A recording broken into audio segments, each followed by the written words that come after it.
বিসমিল্লাহির রহমানির রহিম। পরম করুণাময় আল্লাহর কাছে শুকরিয়া জানাই সব কিছুর জন্য। আজ সকালে খুব সুন্দর কিউট একটা কাপে চা খেয়েছি। মনটা একটু ভালোই। সব মানুষই সুন্দর পছন্দ করে, আমিও এর ব্যতিক্রম নই। সুন্দর কিছু দেখলেই মনটা খুব ভালো হয়ে যায়।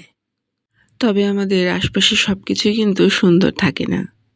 নিজের পরিশ্রম আর যোগ্যতা দিয়ে সবকিছুকেই সুন্দর করে তুলতে হয়।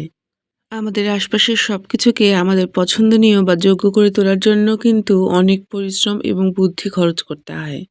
মোট কথা, আমরা ভালো বা সুন্দর যে কোনো জিনিস পাই না কেন, তার পিছনে অবশ্যই আমাদের পরিশ্রম রয়েছে।